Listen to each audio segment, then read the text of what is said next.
अस्सलाम वालेकुम dear students.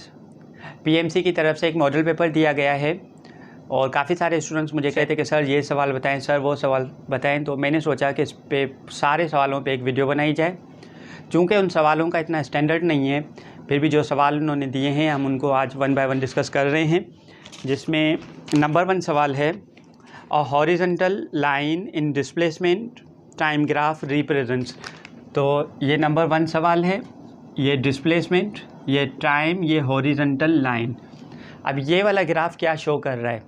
अगर आप गौर से देखें तो जैसे जैसे टाइम गुजरता जा रहा है डिस्प्लेसमेंट वही है। तो इसका मतलब ऑब्जेक्ट जो है वो अपनी जगह चेंज नहीं कर रहा, तो इसको हम कहेंगे कि ऑब्जेक्ट जो है वो रेस्ट में है।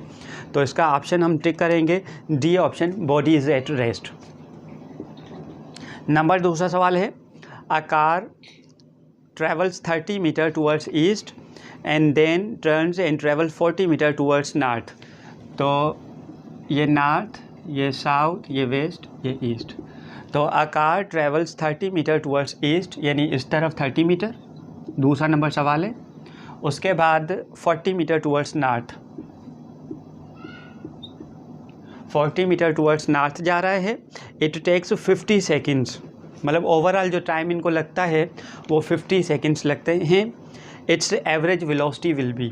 अब वेलोसिटी मालूम करने के लिए वेलोसिटी बराबर होती है change of displacement per unit time. अब ये 30 इस तरफ, 40 इस तरफ, तो इसका जो डिस्प्लेसमेंट होगा वो ये बनेगा। डिस्प्लेसमेंट हम मालूम करेंगे पाइथागोरस थ्योरम से। तो ये displacement will be equal to 30 square plus 40 square. 30 का स्क्वायर 900, 40 का स्क्वायर 1600। इनको हम सॉल्व करेंगे तो हमें आंसर मिलेगा 50 मीटर, यानी इसका जो डिस्प्लेसमेंट है वो 50 मीटर है। हमने अब इसकी वेलोसिटी मालूम करनी है, तो वेलोसिटी में हम डिस्प्लेसमेंट डालते हैं ना कि डिस्टेंस। तो डिस्प्लेसमेंट इसका है 50 और टाइम इसको लगता है 50 सेकेंड्स, तो इसकी वेलोसिटी बनेगी 1 मीटर पर सेकेंड। तो दूसरे का ऑप्शन जो सही होगा वो 1 मीटर पर सेकेंड हम सही टिक करेंगे। Number 3, a constant force of F given है 2i + 3j + 4k। A constant force is applied on a body, what will be the work done to move a body 5 metre इन z direction. यानी जो displacement हमें given है वो just z में given है। उस डिस्प्लेसमेंट में ना x कंपोनेंट है ना y कंपोनेंट है, तो उसको हम कहेंगे 0i + 0j प्लस डिस्प्लेसमेंट है 5 मीटर z डायरेक्शन में। अब इसका वर्क हमने मालूम करना है। वर्क डॉट प्रोडक्ट है फोर्स और डिस्प्लेसमेंट की, यानी हम इन दोनों की करेंगे डॉट प्रोडक्ट। तो डॉट प्रोडक्ट के लिए आप जब इनको मल्टीप्लाई करेंगे तो i वाले आपस में मल्टीप्लाई होंगे, j वाले आपस में, k वाले आपस में। डॉट प्रोडक्ट कर रहे हैं हम, तो 0 × 2 0, ये 0, बाकी 4 × 5, तो ये बनेगा 20। तो वर्क इसका हमें मिलेगा 20 जूल। तो थर्ड का जो है डी ऑप्शन यहाँ पे सही है। Number 4, electron volt is the unit of. Electron volt छोटा यूनिट है एनर्जी का, तो 4 में हम एनर्जी करेंगे, सी ऑप्शन सही है।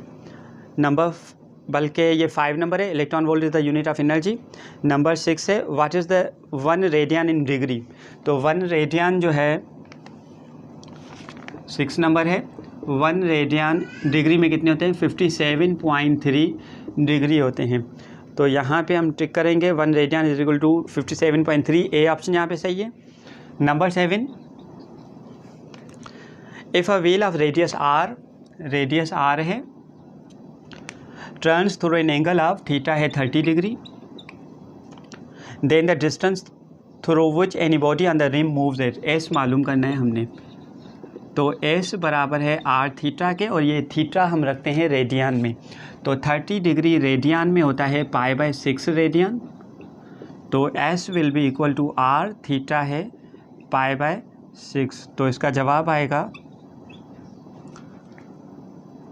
π/6 आर, ये होगा जवाब इसका।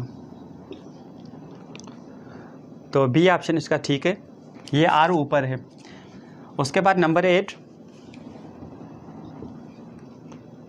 The oscillating body overshoots the rest position due to. यानी अगर कोई object to and fro move कर रहा है अगर वो मीन पोजीशन से ओवरशूट हो रहा है, यानी ये ऑब्जेक्ट अगर यहाँ से आ रहा है, मीन पे रुक नहीं पाता, आगे निकल जाता है, तो this is because of the inertia. Inertia की वजह से ये मीन पोजीशन से ओवरशूट हो जाता है। तो नंबर 8 का सही जवाब है बी ऑप्शन। नंबर 9,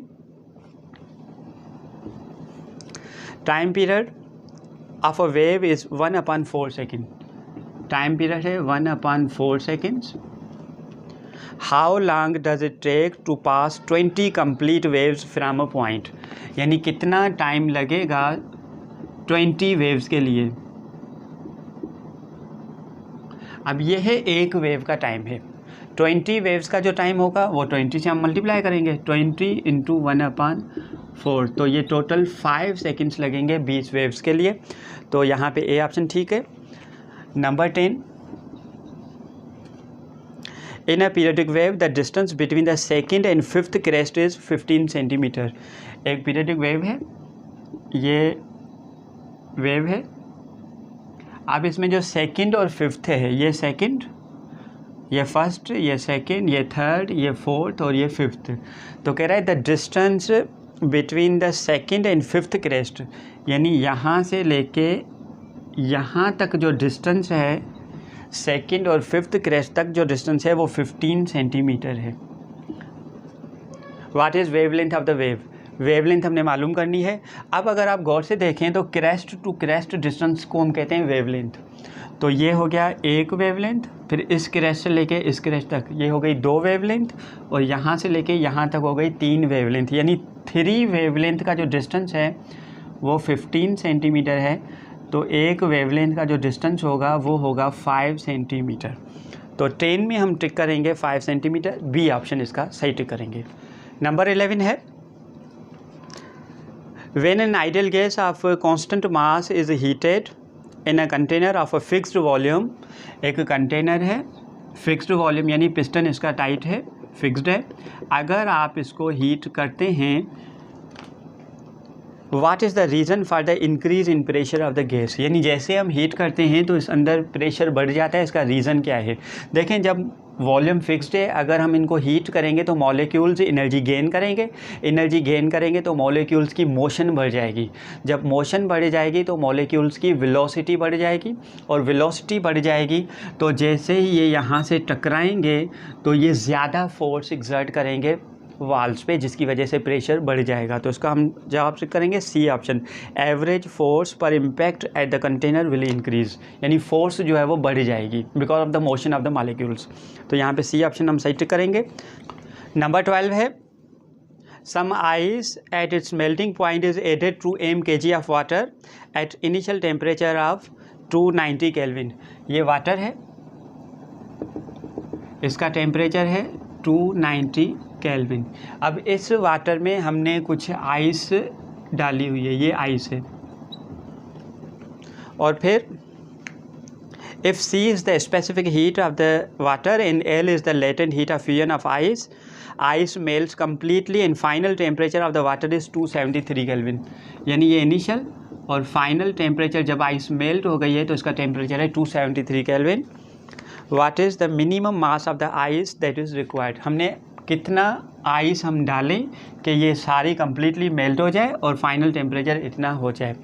तो आइस को मेल्ट करने के लिए जो एनर्जी चाहिए उसको कहते हैं लेटेंट हीट।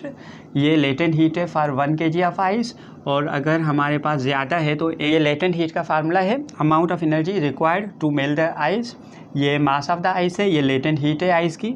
अब जो एनर्जी हमें ये मास चाहिए मालूम करना है, तो इस मास को मैं कह रहा हूँ x, जो हमने अभी मालूम करना है, और ये एनर्जी हमें मिलेगी वाटर से।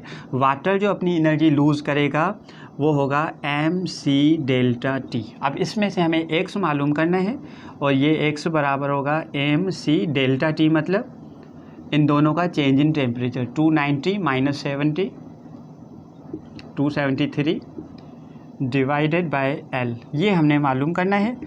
तो इसका जवाब आएगा 290 - 273 होगा 17 mc/L। तो इतनी आइस हमें चाहिए होगी। ये ऑप्शन यहाँ पे है, ए सही है। Number 13 An ideal gas of n molecules are enclosed in a container at constant pressure P. The graph between volume of a gas and absolute temperature is a straight line. तो graph इनका straight line है, ये volume, ये absolute temperature. What is gradient of the graph? Gradient का मतलब slope यहाँ पे है. तो हमारे यहाँ सिंध बोर्ड की बुक में पेज नंबर 17 पे चार्ल्स लॉ का फार्मूला गिवन है, जो बराबर है V is equal to N K upon P T. ये चार्ल्स लॉ का फार्मूला है. अब यहाँ से अगर स्लोप हमने मालूम करना है तो स्लोप हम मालूम करते हैं परपेंडिकुलर अपॉन बेस. तो परपेंडिकुलर है V और बेस हमारे यहाँ है टेम्परेचर. इसका मतलब हमने V अपॉन टी का रेशो मालूम करना है. और अगर यहाँ से चार्ल्स लॉ से देखा जाए तो V अपॉन टी का जो रेशो है, जिसको आप ग्रेडियंट कह रहे हैं, तो वो बराबर आएगा एन के अपॉन पी. इसका मतलब 13 का जो सही जवाब है वो सी ऑप्शन यहाँ पे सही है. 14 number, if two charges Q1 Q2 are place at a distance D, the force between them is proportional to. तो कूलम लॉ का स्टेटमेंट है force is directly proportional to product of charges. तो यहाँ पे डी ऑप्शन इसका सही होगा. 15 नंबर, a charge is moving with velocity v enters in a uniform magnetic field B. The direction of v is perpendicular to B. What is the path of the charge particle inside a magnetic field? तो जब भी कोई charge perpendicularly magnetic field में आ रही है या आती है तो वो सर्कुलर पाथ फॉलो करती है. तो यहाँ पे हम जवाब टिक करेंगे सर्कुलर पाथ का, यानी बी ऑप्शन यहाँ पे सही होगा 15 का. 16 है, Ohm's law is applicable only when temperature remains. तो ओम्स लॉ तभी वैलिड है जब टेम्परेचर कांस्टेंट होगा. हम कहते हैं ओम्स लॉ तब वैलिड है जब physical conditions of the conductor remain same, जिसमें हम टेम्परेचर कहते हैं. तो व्हेन टेम्परेचर इज़ कांस्टेंट. तो सी ऑप्शन यहाँ पे हम सही करेंगे. 17 है, resistivity of a conductor depend upon. तो रेजिस्टिविटी जो है वो लेंथ एरिया पे डिपेंड नहीं करती है. रेजिस्टिविटी सिर्फ और सिर्फ टेम्परेचर पे और टाइप ऑफ मटेरियल पे डिपेंड करती है. तो यहाँ पे हम सही करेंगे ए ऑप्शन टेम्परेचर. 18 नंबर है, इंटरनल रेजिस्टेंस हमने मालूम करना है और E गिवन है, V गिवन है, I गिवन है. E गिवन है 10 वोल्ट, V है 9, I है 1 एम्पियर. तो हमारे यहाँ इक्वेशन है V is equal to E minus I R. यहाँ से हमने R को मालूम करना है. V की वैल्यू हम रखेंगे 9, E है 10, I है 1 और इंटरनल रेजिस्टेंस मालूम करना है. तो ये बनेगा इज़ इक्वल टू 10. तो R is equal to 10 minus 9 is equal to 1 ohm. तो यहाँ पे 17 का जो सही बल्कि 18 का जो सही जवाब है वो 1 ओम है. ए ऑप्शन यहाँ पे सही है. Number 19, cos of theta is equal to 5. तो सवाल ये जो है प्रिंटिंग में मसला है कि फ्लक्स कितना होगा जब थीटा जो है वो 0 डिग्री है. तो फ्लक्स होता है बी ए कॉस ऑफ 0. तो फ्लक्स होगा कॉस 0 है तो फ्लक्स होगा बी ए. तो यहाँ पे हम सही ऑप्शन टिक करेंगे ए ऑप्शन को. 20 है, an electron is moving along the line of force in a magnetic field. यानी मैग्नेटिक फील्ड वाले डायरेक्शन में इलेक्ट्रॉन मूव कर रहा है. तो जब भी कोई चार्ज पार्टिकल मैग्नेटिक फील्ड के डायरेक्शन में मैग्नेटिक फील्ड के पैरेलल में जब मूव करता है तो उस चार्ज पार्टिकल पे कोई फोर्स नहीं लगती है. तो कह रहा है with velocity u then the maximum force acting on the charges. तो फोर्स कोई भी नहीं लगेगी. तो यहाँ पे हम जवाब टिक करेंगे डी ऑप्शन 0. 21 है, face of the coil having clockwise current. एक कॉइल है, अगर इसमें क्लॉकवाइज करंट है तो इसका जो फेस होगा फ्रंट फेस वो होता है, ये हमारे बुक में भी है, ये फेस बिकम्स नॉर्थ, ये साउथ पोल. और अगर काउंटर क्लॉकवाइज है तो फेस बिकम नॉर्थ पोल. तो यहाँ पे क्लॉकवाइज है तो हम टिक करेंगे B option, behaves as a south pole. 22, if we make the magnetic field stronger then the value of induce current will be. तो जितनी मैग्नेटिक फील्ड स्ट्रॉन्गर होगी फिर जब फ्लक्स चेंज करवाएंगे तो उतना ही ज़्यादा फ्लक्स चेंज होगा और ईएमएफ इंड्यूस उतना ही ज़्यादा होगा. तो यहाँ पे हम जो टिक करेंगे वो current induce is increased. B option यहाँ पे टिक करेंगे. 23 है, the principle behind the working of a cathode ray oscilloscope is. CRO cathode ray oscilloscope का जो प्रिंसिपल है। अब यहाँ पे इन्होंने की में जो ट्रिक करवाया है वो हाफ वेव रेक्टिफिकेशन करवाया है, और हाफ वेव रेक्टिफिकेशन और CRO में कोई रिलेशन नहीं है। यहाँ पे हम ऑप्शन टिक करेंगे, डी ऑप्शन। 24 है, if a half wave rectifier is use to convert 50 hertz AC into DC, then the number of pulses present in rectifier voltage. अब देखें यहाँ पे 50 हर्ट्ज है, ये हाफ वेव है, तो 50 हर्ट्ज जितना AC यहाँ से आ रहा है तो यहाँ पे भी उतना ही 50 हर्ट्ज हमें मिलेगा। तो रेक्टिफायर को जो वोल्टेज मिलेगा वो 50 ही मिलेगा। हाँ, जब ये पल्स रेक्टिफाई हो जाएगी, हाफ वेव है, हाफ वेव में आधी वेव सप्रेस हो जाती है, तो रेक्टिफाइड वेव जो होगी उसमें होगा 25। तो यहाँ पे पूछा जा रहा है then the number of pulses present the rectifier voltage, यहाँ पे जो है वो कितनी पल्सेस मिलेंगी, तो वो 50 ही हम कहेंगे। तो बी ऑप्शन यहाँ पे सही करेंगे। Number 25, charge of photon is, तो photon is a chargeless massless particle है, तो इसमें हम चार्ज 0 कहेंगे। ए ऑप्शन यहाँ पे टिक करेंगे। 27 है, energy of the fourth orbit in a hydrogen atom is, तो फोर्थ ऑर्बिट में जो एनर्जी है इसका फार्मूला भी हम लिखते हैं -13.6 अपॉन n²। तो फोर्थ ऑर्बिट में जो एनर्जी होगी वो -0.85 इलेक्ट्रॉन वोल्ट होगी। तो यहाँ पे इन्होंने जो टिक करवाया है वो बी ऑप्शन टिक करवाया है, जबकि वो बी नहीं होगा, ये -0.85 इलेक्ट्रॉन वोल्ट, यानी डी ऑप्शन यहाँ पे सही होगा। 28 है, if the ionisation energy of hydrogen atom is 13.6 electron volt, its ionisation potential is, तो आयोनाइजेशन एनर्जी जो है 28, आयोनाइजेशन एनर्जी 13.6 इलेक्ट्रॉन वोल्ट है, तो पोटेंशियल कितना होगा, पोटेंशियल कहते हैं ionisation energy per unit charge. तो ये 13.6 इलेक्ट्रॉन वोल्ट और चार्ज इलेक्ट्रॉन है, तो जवाब हमें मिलेगा 13.6 वोल्ट। और यहाँ पे इन्होंने की में कोई वोल्ट वाला ऑप्शन नहीं दिया है, जबकि 13.6 वोल्ट होना चाहिए था। तो हम यहाँ पे ए टिक करेंगे, 13.6 है, हो सकता है प्रिंटिंग मिस्टेक हो, तो ए ऑप्शन यहाँ पे हम सही करेंगे 13.6 वोल्ट करके। 29 है, what is the unit of decay constant, तो डिके कांस्टेंट को हम कहते हैं ये half life is equal to 0.693 upon decay constant, तो डिके कांस्टेंट होगा 0.693 अपॉन हाफ लाइफ। तो डिके कांस्टेंट का जो यूनिट है वो पर सेकंड है, तो यहाँ पे हम जवाब टिक करेंगे डी ऑप्शन पर सेकंड। 30 है, what is the maximum electron energy in a neutron beta decay, यानी न्यूट्रॉन से जब बीटा पार्टिकल बनता है तो उसमें मैक्सिमम एनर्जी कितनी बनती है। तो न्यूट्रॉन जब बीटा पार्टिकल में डिके होता है तो उनकी ज़्यादा से ज़्यादा energy 0.78 something mega electron volt energy release होती है। तो यहाँ पे इन्होंने जो ऑप्शन दिया है 786 किलो इलेक्ट्रॉन वोल्ट, ये सी के बराबर है, तो यहाँ पे हम बी ऑप्शन टिक करेंगे। 31 जो है, the half life of a uranium 238 against alpha decay is 4.5 × 10⁹ find the activity of 1 kg of uranium 238।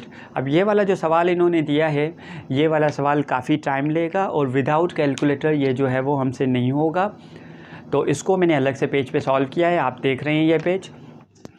यहाँ पे हाफ लाइफ गिवन है 4.5 × 10⁹ ईयर्स, तो हमने इनको कन्वर्ट किया है सेकेंड में, तो हाफ लाइफ हमें मिली 1.419 × 10⁻17 सेकेंड। मास 1 kg है, इसका मतलब 1000 ग्राम से। एक्टिविटी हमने मालूम करनी है, तो एक्टिविटी का फार्मूला है λN। हमें जो मास गिवन है वो kg में गिवन है, हमने इसको कन्वर्ट करना है नंबर ऑफ़ एटम्स में ताकि हम एक्टिविटी मालूम कर सकें। इसलिए हम कहते हैं 1 मोल यानी 238 grams of uranium contain 6.02 × 10⁻23 particles, तो 1000 ग्राम यानी 1 kg में जो है वो कितने नंबर ऑफ़ एटम्स होंगे। तो नंबर ऑफ़ एटम्स हमने एक्स मेथड से मालूम किए हैं। नंबर ऑफ़ एटम्स हमें मिले 2.529 × 10⁻20 × 10⁻24। तो एक्टिविटी बराबर है λN। लैम्डा की जगह डिके कांस्टेंट है, जिसकी जगह हमने 0.693 अपॉन हाफ लाइफ लिखा है इंटू n। अब हमने वैल्यू लगाई है यहाँ पे 0.693 इंटू नंबर ऑफ़ एटम्स हमें मिले थे 2.529 into 10⁻24 divided by half life 1.419 into 10⁻17। तो एक्टिविटी हमें मिली 1.235 इंटू 10⁻7 पर सेकेंड। एक्टिविटी हमें मिल गई 1.235 इंटू 10⁻7 पर सेकेंड, और पर second is the unit of Becquerel. तो हमें जवाब जो है वो मिला है 1.235 × 10⁻7 becquerel। अब इसी becquerel को हमने कन्वर्ट किया है क्यूरी में, तो 1 Curie is equal to 3.7 × 10⁻7 becquerel। तो एक्स मेथड से हमने यहाँ पे मालूम किया है, जो जवाब मिला है 3.34 × 10⁻⁻4 क्यूरी, यानी यहाँ पे सही ऑप्शन जो है वो बी होगा।